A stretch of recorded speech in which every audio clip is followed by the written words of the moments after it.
Now for a look at the global market space, I'm joined in Cape Town by John Orford. He's the portfolio manager, Old Mutual Investment Group. A very good afternoon to you, John. Well, looking at the markets, resources under a lot of pressure today, down over 6%.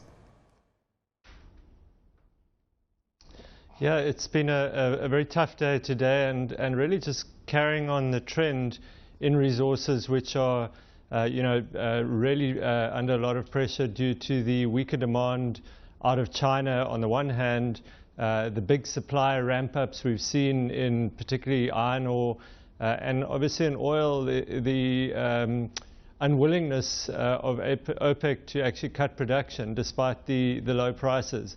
And then obviously, as you mentioned, you've got the Fed likely to raise rates, and the dollar has been pretty rampant over the last while, which is typically bad news for commodity prices. A stronger dollar, also bad news for the rand. The rand at 14.67. More pressure, like you say, to still come through for the local currency. I think when you look at the valuation of the rand, or the rand level compared to history, it certainly does start to screen up as pretty cheap on a number of measures. The problem with the rand is that the fundamental drivers are all still pretty negative. So if you look at the things that we export from South Africa, we're exporting less of them in volume terms. That we saw that again today in the current account deficit data.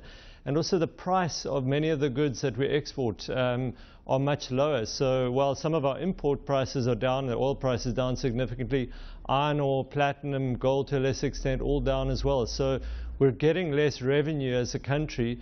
But on the import side, the demand is actually holding out reasonably well. And what we've seen in the last couple of months, which would suggest that Q4 is going to be worse than Q3, is that the trade deficit has widened again. So there's still pressure coming through, and the rand is not yet slowing down imports enough, given how much our exports are under pressure. So what's the next level for the rand? Well, obviously it's difficult to say, but I think in the near term at least, the forces acting on the rand are probably likely to drive it weaker.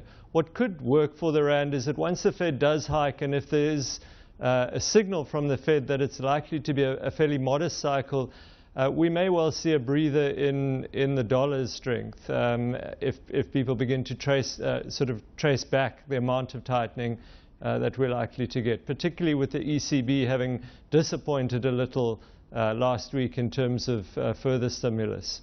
So that may provide some respite into the new year, but I think we also need to do some things right here. So we have the opportunity in the budget next year to signal a strong commitment to fiscal prudence, which would begin to improve some of the domestic factors that we can actually control.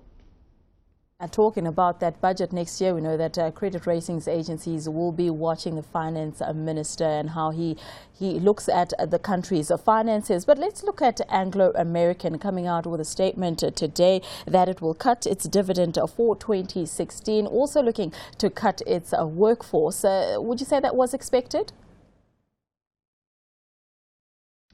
Yes, I think the market's been anticipating that Anglos couldn't afford to pay a dividend the remainder of the 2015 year and into next year, so that was widely expected.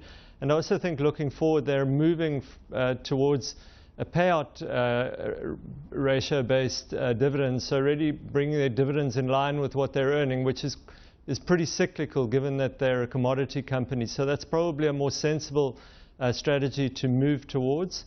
The other measures that they announced were further CapEx costs, the reiteration of their sales target, as well as some cost savings, streamlining their business into three main groups, all aimed at preserving cash flow in an environment where the price of the goods and the demand for their goods are down, and that's putting pressure on their balance sheet.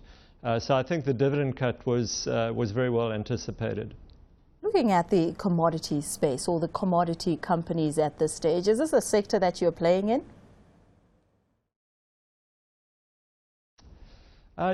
We've been fairly cautious on the sector as a whole. and overall, I would say, on South African equities for some time. So we've run a pretty underweight position. So our overall exposure to the sector has been pretty small, which has been good. Obviously, as these prices fall down, there will be a point where we would want to get more involved in the sector again. But clearly, I think to get confidence about that over sort of a longer term view, one needs to see demand out of China stabilizing and the Chinese economy picking up a little bit. And we also need to see signs that supply is being cut back, particularly in iron ore and energy, where excess supply is clearly a factor. I think in South African mines as well, they're hampered by South African specific constraints, which really push up costs.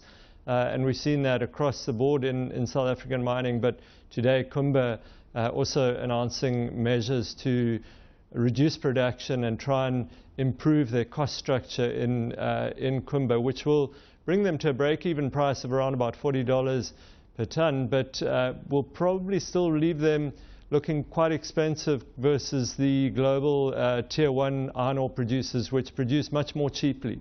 So that's a specific challenge for South African miners.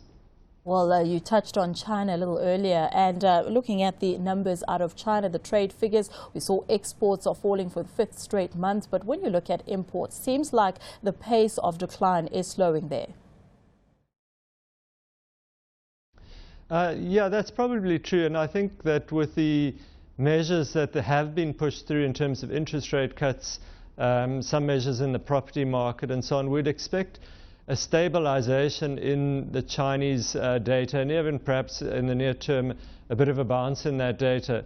That said, China's growth rate has slowed from levels of closer to 12% before the financial crisis and then immediately in the aftermath, to a rate which is probably running in the region of 6.5% to 7%, and may even slow down a bit more as China shifts from an investment-driven economy towards a more consumption-driven economy where investment plays a lesser role. And that's clearly been very bad news for commodity prices. So stabilization is probably the best we can hope for out of China. Well, we'll have to leave it there. Thank you so much for joining us, John. That was John Orford, Portfolio Manager at Old Mutual Investment Group.